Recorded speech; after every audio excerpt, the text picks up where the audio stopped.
Muito bem. Eu quero convidar você a abrir a sua Bíblia lá no Antigo Testamento. No livro de Deuteronômio.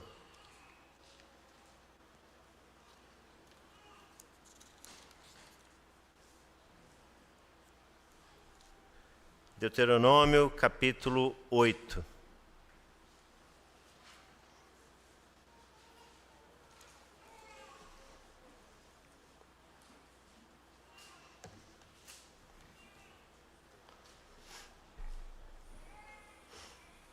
Diz o texto da palavra: a terra a ser conquistada. Tenham cuidado de cumprir todos os mandamentos que hoje lhes ordeno, para que vocês vivam, se multipliquem, entrem e tomem posse da terra que o Senhor prometeu sob juramento aos pais de vocês. Lembre-se de todo o caminho pelo qual o Senhor, seu Deus, os guiou no deserto, durante estes 40 anos, para humilhar vocês, para pôr vocês à prova, para saber o que estava no coração de vocês, se guardariam ou não os seus mandamentos.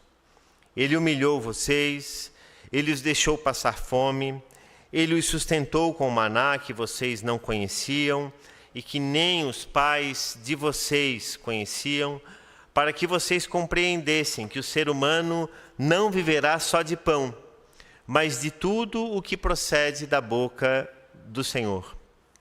Durante esses 40 anos, as roupas que vocês usavam não envelheceram, e os seus pés não ficaram inchados.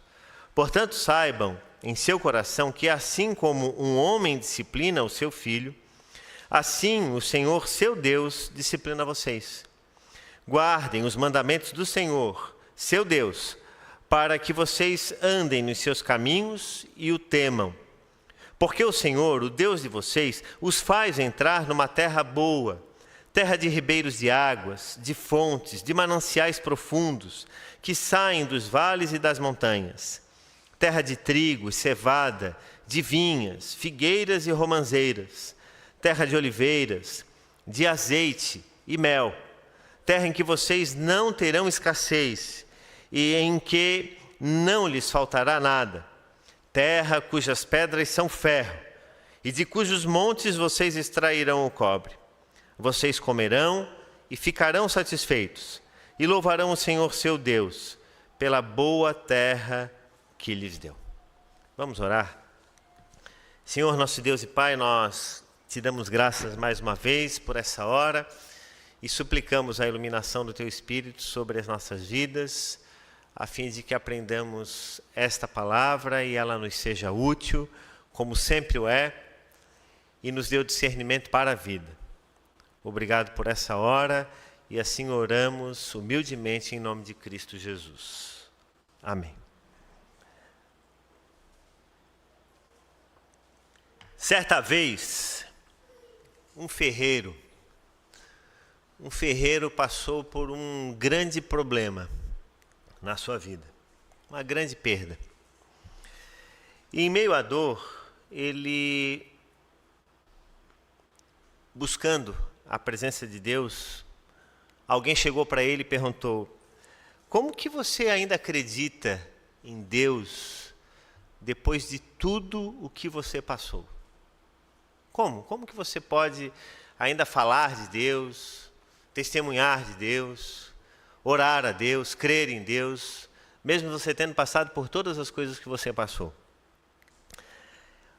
O ferreiro, então, que estava no seu lugar de trabalho, olhou a bigorna diante dele e, olhando para aquele homem, disse o seguinte: olha, está vendo essa bigorna e está vendo esse ferro aqui que eu vou colocar sobre ela agora?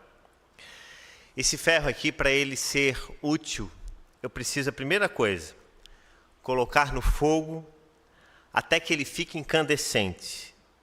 Tão incandescente que ele vai ficar vermelho, intensamente. E depois eu vou ter que bater nele com muita força. Uma força muito grande. e por fim eu vou mergulhar ele na água fria.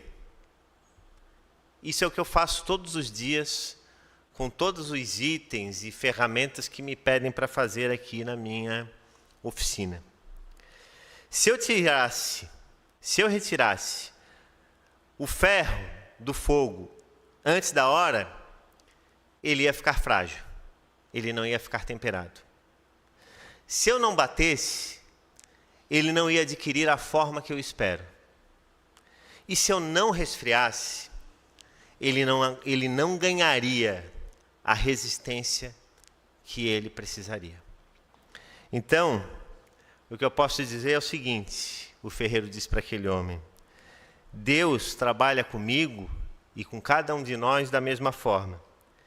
Ele sabe o tempo certo do fogo, do martelo e da água. Então a nossa vida, irmãos e irmãs, ela não acontece absolutamente nada por acaso. Não existe nenhuma coisa que nós possamos dizer na nossa vida que ela não seja do conhecimento de Deus. Nós não podemos dizer que todas as coisas que acontecem são da vontade de Deus. As guerras, quando acontecem, as tragédias, mas Deus conhece e Deus sabe. E muitas dessas coisas e muitas coisas que acontecem na nossa vida, Deus permite, e permite com um propósito. E quando nós pensamos nesse texto de Deuteronômio capítulo 8, nós pensamos na grande história do povo de Israel e na história pela qual eles passaram pelo deserto. E o deserto na vida daquele povo não foi algo por acaso. E assim como também a nossa vida, quando nós passamos pelos desertos existenciais, pelas dúvidas existenciais, pelas crises da nossa vida, eles nunca acontecem por acaso. Eles têm um propósito, eles têm um objetivo. Tal como Deus trabalhou a vida daquele ferreiro e tal como o ferreiro trabalhava com o ferro que estava à sua mão, tudo acontece no seu tempo. E é sobre isso então que nós vamos refletir essa noite falando sobre as lembranças do caminho. E quais são as lembranças do caminho e em que contexto a gente pode situar esse tema, essa mensagem? O que significa dizer lembranças do caminho? O livro de Deuteronômio, ele contém os últimos discursos de Moisés antes do povo de Israel entrar na terra prometida. Especialmente no capítulo 8, Moisés ele destaca a grande jornada que eles haviam feito pelo deserto, destacando coisas importantes. Em primeiro lugar, que Deus guiou o povo dele com o propósito de humilhar o povo e de testá-lo. E nós vemos isso no versículo 2. Também Deus sustentou com maná, ensinando que a verdadeira vida vem da palavra de Deus. Versículo 3, pronunciando inclusive aquilo que Jesus falou, que não só de pão viverá o homem, mas de toda a palavra que procede de Deus. Vejam que isso o povo de Israel já estava vivendo nesse contexto, quando eles receberam o maná, que era um alimento que eles não conheciam, nem os pais, nem os antepassados deles também haviam experimentado. E Deus estabeleceu esse alimento para que eles pudessem ser sustentados, segundo a vontade do Senhor. Terceiro lugar, Deus disciplinou como um pai amoroso, para corrigir e ensinar. E nós encontramos isso no versículos 5 e 6. E depois, Deus prometeu uma terra boa. Mas essa terra boa, ela foi prometida apenas para aqueles que confiassem nele. O pastor Edson hoje de manhã falou no sermão sobre C.S. Lewis, né? E dia desses a gente estava vendo, lá, falei agora do C.S. Lewis, a Ana Luísa até me olhou assim, porque a gente estava vendo a trilogia lá das Crônicas de Nárnia. E o primeiro filme, algumas cenas daquela trilogia, que é inspirado na obra, é impossível você não chorar, né? É emocionante. Especialmente porque é uma obra ficcional, mas ela tem como base a mensagem do Evangelho de Cristo.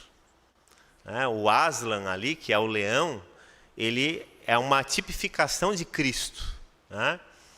E algumas cenas realmente são emocionantes porque falam sobre essa perseverança, sobre a determinação de você lutar uma batalha, de você travar uma batalha e por fim chegar a um lugar e ser presenteado com isso.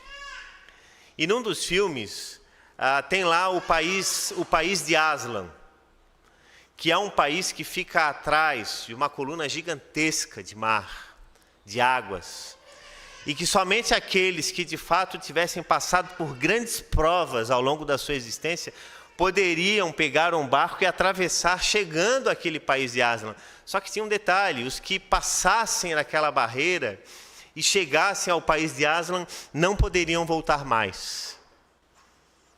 Ou seja, estariam num lugar onde não haveria mais escassez de nada e eles viveriam lá para sempre. E ainda nesse momento que a gente estava vendo, e ali as nossas lágrimas escorrendo, embora a gente já tenha visto já umas 57 vezes aquele filme,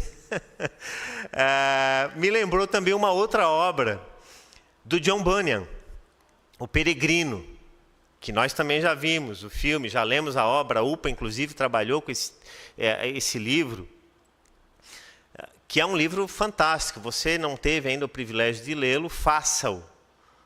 Também é uma obra ficcional, mas que conta a história de um homem chamado Cristão. Essa obra ela foi escrita por um homem chamado John Bunyan, que viveu no período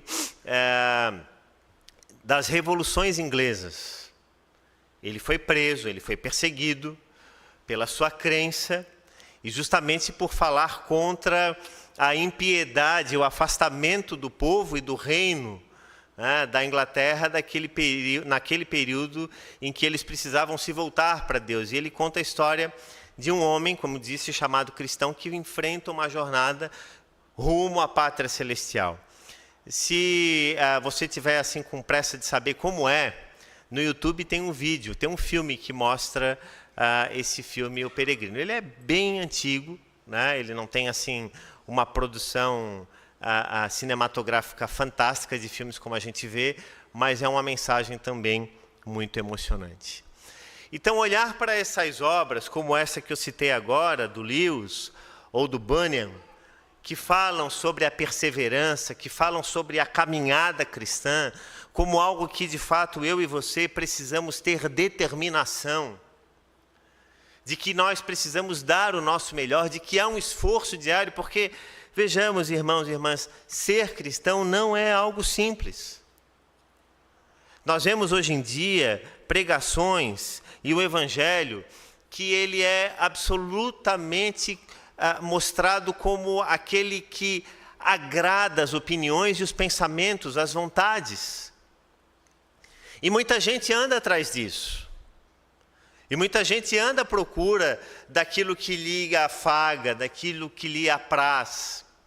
E tem muita gente também que anda de lugar em lugar, de cidade em cidade, de igreja em igreja, à procura do melhor sermão, à procura das melhores atividades, à procura dos melhores momentos, daquilo que lhe satisfaça. E ser cristão não é andar em busca daquilo que lhe agrada, mas é andar em busca daquilo que Deus entende que agrada a Ele, que é o melhor para mim e para você. Então a jornada rumo à pátria celestial, que é o que nós estamos fazendo, nós estamos caminhando em direção à pátria celestial. Nós estamos caminhando em direção àquilo que Lewis falou, que é o país de Aslan. Está lá. Está muito próximo de nós. Nós não sabemos quando nós atravessaremos essa parede que nós não conseguimos saber o que tem lá do outro lado. Ou o cristão lá do peregrino que caminhava enfrentando os seus próprios dramas existenciais, e as pessoas que estavam próximas a ele, que muitas o motivavam a seguir, outras o puxavam para trás. Essa é a nossa luta cristã. E durante esse tempo de caminhada, nós somos trabalhados, nós somos provados, nós somos testados, assim como Deus fez com o seu povo durante o deserto. Percebam que Deus, e Deus é Deus Todo-Poderoso, Criador dos céus e da terra, poderia ter feito de forma absoluta o seguinte: Deus poderia ter tirado o seu povo do Egito e em questão de dias ter resolvido o problema e levado eles para a terra prometida. Não é verdade? Mas eles precisaram ser peneirados. Tanto que daquela geração que saiu da terra do Egito, quantas pessoas entraram que saíram daquela terra? Lembram-se? Quantas? 2 pessoas, Josué e Caleb. Nem Moisés entrou. Então toda uma geração precisou ficar pelo deserto. E Deus trabalhando, e Deus provando, e é isso. E nem mesmo Moisés entrou na terra, ele a avistou de longe, ele a viu de longe, mas os seus pés não tocaram nessa terra. E enquanto eles caminhavam nessa terra, eles eram tratados, eles eram cuidados. E perceba que quando Deus nos coloca em meio ao deserto, Ele não apenas nos coloca no deserto da existência, mas Ele nos dá tudo aquilo que eu e você precisamos para atravessá-lo. E é isso exatamente que Moisés faz com o seu povo nesse momento. Ele está dando discursos importantes para ele, e ele diz: olha, vocês passaram pelo deserto, vocês foram provados, vocês foram colocados no fogo, vocês foram pisados, vocês foram resfriados, mas isso teve um propósito. Em nenhum momento vocês ficaram sem comida, em nenhum momento as roupas de vocês envelheceram, em nenhum momento os pés de vocês incharam, em nenhum momento lhes faltou absolutamente nada. Talvez vocês tenham tido muito mais do que tivessem se estivessem ainda lá na terra do Egito, na terra da servidão. Porque enquanto vocês estavam na terra da servidão, vocês comiam e vocês falavam sobre isso. E o povo de Israel reclamou isso muitas vezes para Moisés. Eles chegaram ao ponto de dizer, num determinado momento: nós preferíamos continuar lá no Egito, comendo os pepinos e as carnes, ainda que a gente continuasse levando os chicotes nas costas, mas pelo menos a gente tinha a comida. Eles chegaram a falar isso para Moisés. E Deus mesmo, vendo toda essa situação, se manteve leal, porque Deus é fiel. E assim, então, nós podemos fazer um paralelo com a nossa vida e com as lutas que eu e você enfrentamos ao longo da existência. Situações, dramas, problemas, que podem ser causados, em primeiro lugar, pelas consequências naturais de um mundo caído. E é o que nós encontramos em Gênesis, capítulo 3, versículo 17 e 19. Gênesis 3, versículo 17 e 19. E a 19. E a Adão disse: por ter dado ouvidos à voz de sua mulher e comido da árvore que eu havia ordenado que não comesse, maldita é a terra por tua causa. Maldita é a terra por tua causa, em fadigas você obterá dela o sustento durante os dias de sua vida. Ela produzirá também espinhos e ervas daninhas, e você comerá a erva do campo. No suor do seu rosto você comerá o seu pão, até que volte à terra, pois dela você foi formado, porque você é pó, e ao pó voltará. Então, no momento em que Adão e Eva escolheram seguir a sua jornada existencial pelas suas próprias forças, pelo seu próprio entendimento, pelo seu próprio conhecimento, eles receberam isso. Então, as doenças que nós enfrentamos, as dores, os dramas da existência, segundo aquilo que a palavra nos diz, são resultado desse ato de desobediência, de afastamento. Esse momento em que Adão e Eva renunciaram o controle absoluto de Deus sobre as suas vidas, para dizerem, não, tem uma parte dela que a gente pode cuidar. Então Deus disse, olha, se vocês acham que tem alguma parte da vida de vocês que vocês podem cuidar, vocês vão ter as consequências pela arrogante pretensão de vocês. Mas existem ainda, irmãos e irmãs, situações e lutas que são originadas a partir da própria permissão de Deus. Como nos fala, por exemplo, Hebreus 12. A partir do versículo 5, nos mostra isso. Diz lá o texto, e vocês se esqueceram da exortação que lhes é dirigida como a filhos? Filho meu, não despreze a correção que vem do Senhor, nem desanime quando você é repreendido por Ele. Porque o Senhor corrige a quem ama e castiga a todo filho a quem aceita. É para a disciplina que vocês perseveram. Deus os trata como filhos. E qual é o filho a quem o pai não corrige? E aqui eu quero fazer um parênteses.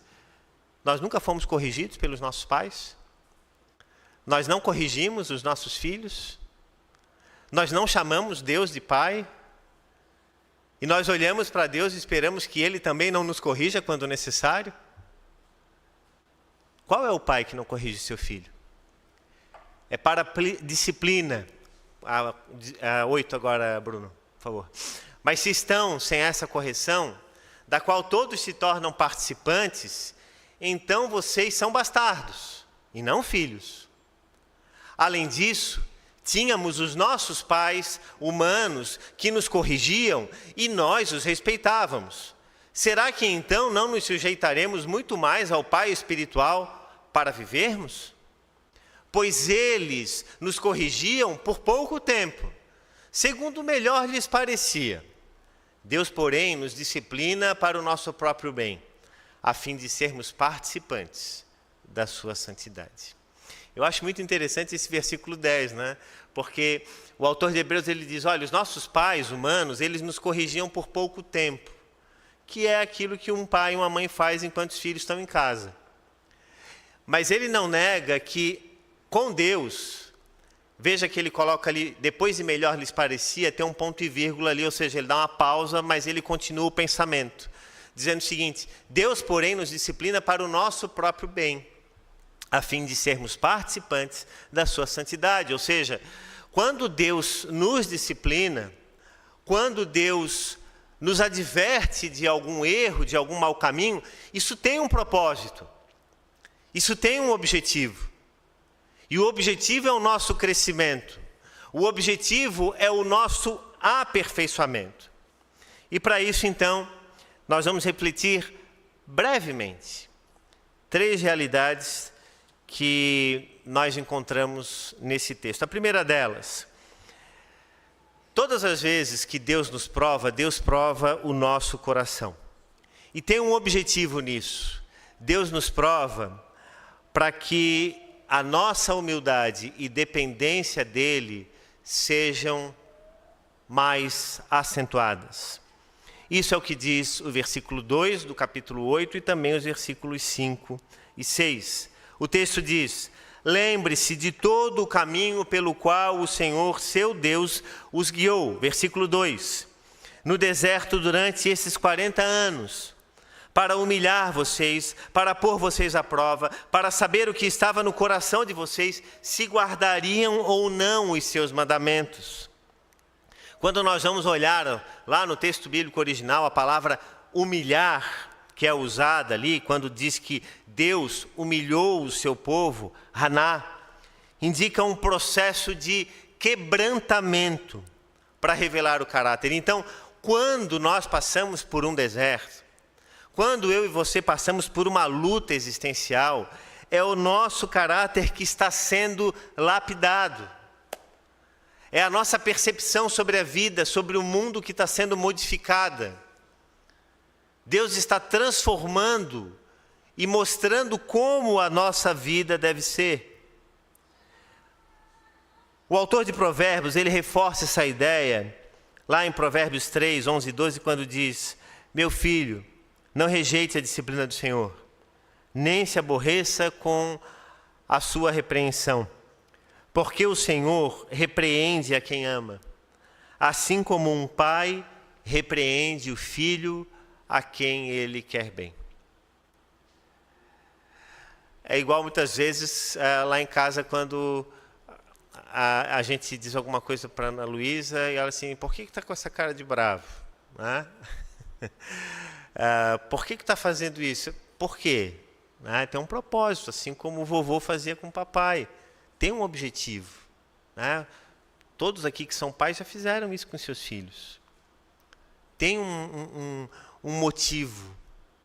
E quando nós, na nossa caminhada de fé, na nossa experiência com Deus, por alguma razão, nós estamos passando por algum drama, existe um propósito de Deus por detrás disso.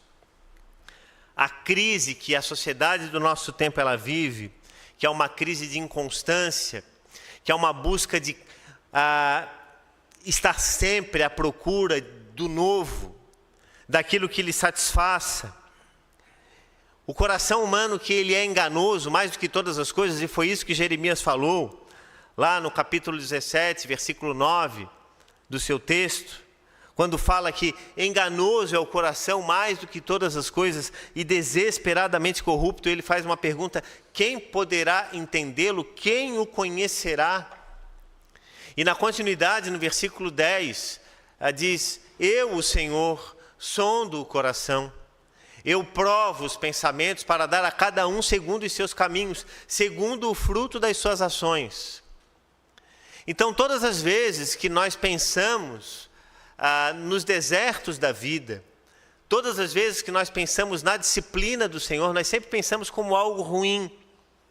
Nós pensamos sempre como sendo algo que nós não gostaríamos de passar, e é fato, ninguém gosta de ser advertido, disciplinado.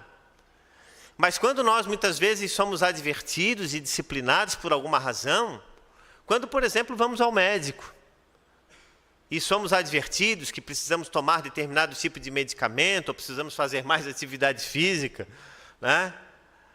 Ou quando, por alguma razão, a vida nos mostra isso no trabalho, uma ação que foi equivocada e alguém nos chama a atenção, nós sabemos que a nossa atenção vai se concentrar sobre aquilo. Então, todas as vezes que nós passamos pelo processo da disciplina, o objetivo é esse. E nós, portanto, somos convidados, somos chamados a viver isso.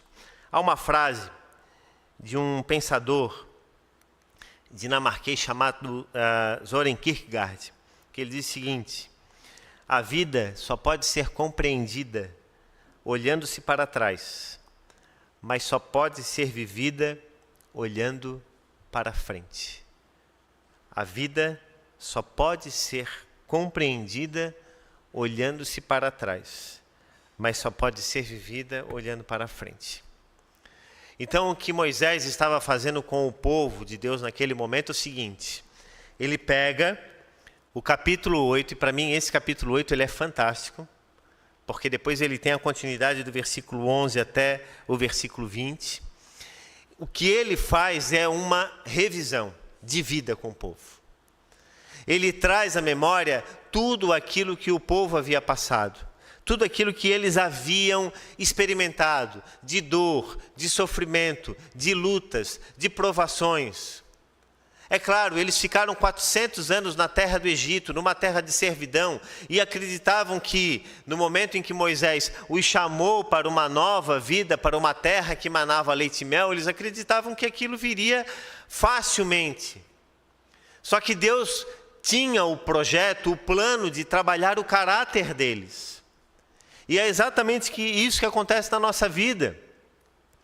Deus faz promessas para nós, e nós temos muitas promessas de Deus na nossa vida. E a palavra é repleta de promessas, mas para que nós alcancemos essas promessas, nós precisamos muitas vezes passar pelo deserto da existência, pelas lutas existenciais. E a nossa vida ela só vai podendo ser compreendida no momento em que nós olhamos para a nossa vida atrás. E uma vida que não reflete É uma vida que não vale a pena ser vivida. Essa é uma máxima, uma verdade já dita pelos filósofos gregos de 3.000 anos atrás. Eles diziam, uma vida que não reflete é uma vida que não vale a pena ser vivida. Então, portanto, se eu e você não refletimos sobre os nossos atos, se eu e você não pensamos nos erros que cometemos, nas questões que precisamos aperfeiçoar ao longo da caminhada, como que nós vamos melhorar? Como que a sociedade do nosso tempo ela vai ser aperfeiçoada se os coachings, se as redes sociais, elas só dizem o seguinte, bola para cima, você é o melhor, você vai conseguir, está tudo certo, é tudo uma questão de perspectiva. Parem! Não é assim. A vida é uma constante reflexão. Nós precisamos olhar para aquilo que estamos vivendo, você e eu precisamos olhar para o nosso passado. Olhar para os erros que cometemos e aceitar que em muitos momentos, sofrimentos que passamos foram evidenciados e surgiram na nossa vida por conta da nossa teimosia, por conta da nossa desobediência, que muitos desertos existenciais surgiram porque nós precisávamos passar por aquilo, porque não estávamos atentos àquilo que era necessário à nossa vida e à nossa existência. Então, sim, nós somos eternos aprendizes. Outra coisa importante que nós podemos mencionar aqui, Deus nos ensina a confiar nele.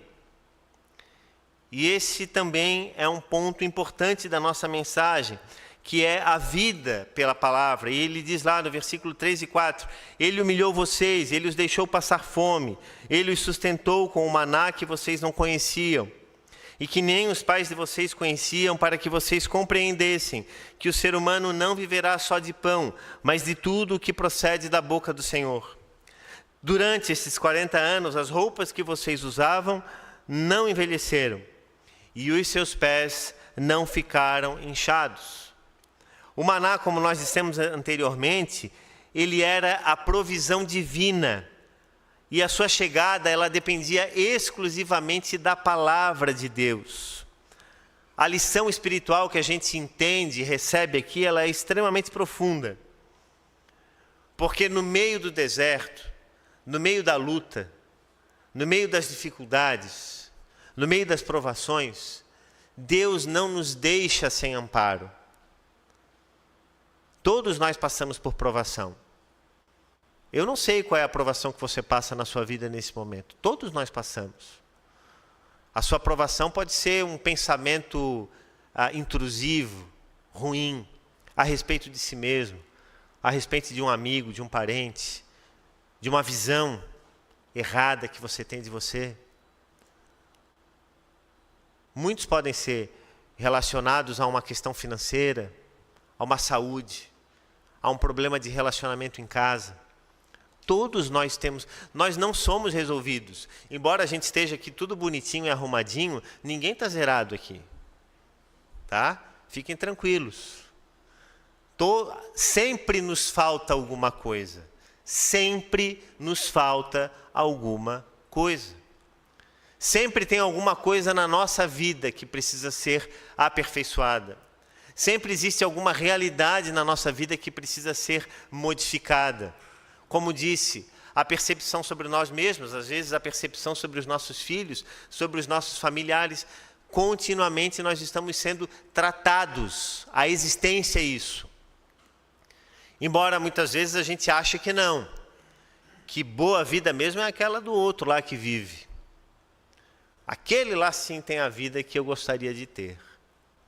Mas você não acorda com aquela pessoa, você não se senta à mesa, melhor, você não está dentro daquela pessoa. Por isso que muitas vezes, e as redes sociais elas potencializam muito isso, você vê pessoas que têm uma vida assim magnífica, daquilo que expõe, e de repente alguma coisa lá relacionada à sua vida, a um drama familiar, muitas pessoas que às vezes até mesmo tiram as suas próprias vidas, mas que a rede social estava mostrando lá como se fosse tudo perfeito. Mas é essa coisa absurda do nosso tempo, que as pessoas têm que estar sempre se mostrando bem, que as pessoas têm que estar sempre parecendo resolvidas, sem problemas, bonitas, sem rugas, sem estrias, com bastante dinheiro na sua conta. A sociedade do nosso tempo é essa sociedade. E as pessoas que ficam propagando isso, seja pela internet, ou seja por onde for, criam uma falsa realidade que nem elas mesmas vivem. Quantas pessoas hoje em dia estão sucumbindo pelas suas próprias vaidades, pela linha de corte elevada que colocam para si mesmas, e nós não conseguimos isso. Nós precisamos voltar o nosso olhar para nós mesmos, e nós precisamos confiar e depender da palavra de Deus, assim como o povo de Deus foi chamado a confiar. Lembram-se que quando o maná descia, o maná tinha que ser colhido para o dia. Para o dia.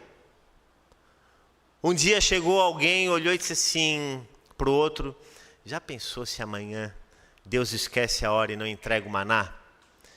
E essa turma toda aqui para receber comida, como é que vai ser? Vamos guardar um pouquinho? E Deus disse: não guardem. O maná é o pão que desce dos céus. É para o dia. E eles guardaram. E a maioria de vocês deve lembrar o que aconteceu. Quando eles foram no outro dia ver o maná, ele estava apodrecendo, cheio de bichos. Porque Deus havia dito: o maná é para o dia. Vocês têm que confiar na minha palavra. E é isso que eu e você precisamos hoje em dia, irmãos. É confiar mais na palavra de Deus. E é isso que a sociedade do nosso tempo não vai fazer por nós. Então, se eu e você quisermos fontes verdadeiras de vida eterna, nós precisamos encontrar aonde nós teremos fontes de vida eterna. Assim como aquela mulher samaritana que estava à beira do poço e que achava que a água que Jesus poderia dar para ela era uma água que saciaria a sede física dela, ou seja, a sede como dessa água que eu tenho aqui no copo. Mas a sede que Jesus estava para saciar daquela mulher também era uma sede física. Mas, acima de tudo, era uma sede pelos relacionamentos equivocados que aquela mulher tinha. Pelos encontros equivocados que ela tinha. Então, Jesus queria apresentar uma água que saciaria a sua sede existencial. Então, hoje em dia, nós temos milhões e milhões de pessoas com sede existencial, com sede na alma, com sede no coração. Mas elas estão buscando matar a sede com o quê? Com a água que sai da torneira. Com as coisas que o próprio homem cria. E por isso que nunca vão se dar por satisfeitas. Por isso que essas pessoas sempre estarão à procura de um novo guru, de um novo livro, de um novo coaching, de uma nova igreja, de um novo pastor, de uma nova atividade. Porque a sede que elas têm é uma sede existencial. E elas estão procurando saciar essa sede com a água que sai da torneira. E aqui há um grande equívoco nisso. Precisamos crer que Deus sustenta a nossa vida e que é a palavra dele que sustenta toda a nossa caminhada. E por fim, em meio a tudo isso, Deus tem algo melhor para cada um de nós.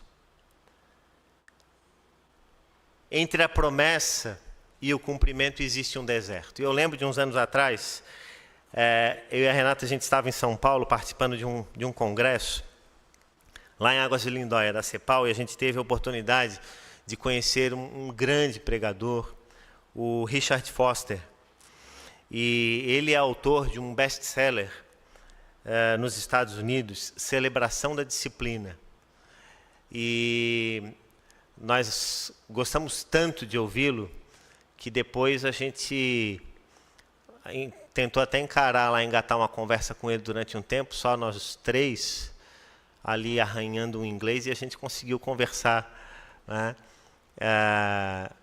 alguma coisa com ele, e eu admiro bastante. Ele hoje está com 82, 83 anos, e ele é discípulo de um outro, um homem muito importante, que já escreveu vários livros, que é o Eugene Peterson, que escreveu obras importantes na teologia cristã. E ele, numa das mensagens lá que ele fez, ele disse uma coisa que eu nunca me esqueci.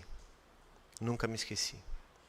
E durante essa semana, revisitando essa reflexão, eu pensei nisso. Ele disse, olha, quando Deus chamou o povo do Egito, Deus fez uma promessa.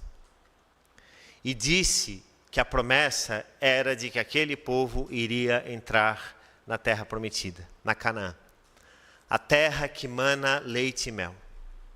Essa é a promessa. Mas entre a promessa e o cumprimento, havia um deserto. E assim é na nossa vida. Todos nós somos receptores de promessas de Deus. Todos nós recebemos promessas de Deus, mas acredite, até chegarmos àquilo que nós ansiamos e esperamos, nós sempre vamos passar pelo deserto. Passar pelo deserto é algo que é próprio da existência humana. Mas deixa eu lhe dizer uma coisa, e com isso nós caminhamos para o fim. Durante os anos de peregrinação no deserto, o povo de Deus não construiu casas. O povo de Deus construiu tendas. Porque no deserto você não constrói casas, você arma tendas. Sabe por quê? Porque o deserto não é um lugar para morar. O deserto é um lugar para você passar. Então essa é a promessa de Deus para a minha vida e para a sua vida. Se você está passando por algum deserto na sua vida, acredite, não vá pensando que é nesse lugar que você vai construir a sua casa. Você está apenas passando por ele. Então continue armando e desarmando as barracas e continue marchando e caminhando, porque entre a promessa e o cumprimento há um deserto. E nós temos que passar por ele. Que Deus nos abençoe nessa caminhada e que a nossa confiança nele nunca se esgote. Amém? Deus nos abençoe.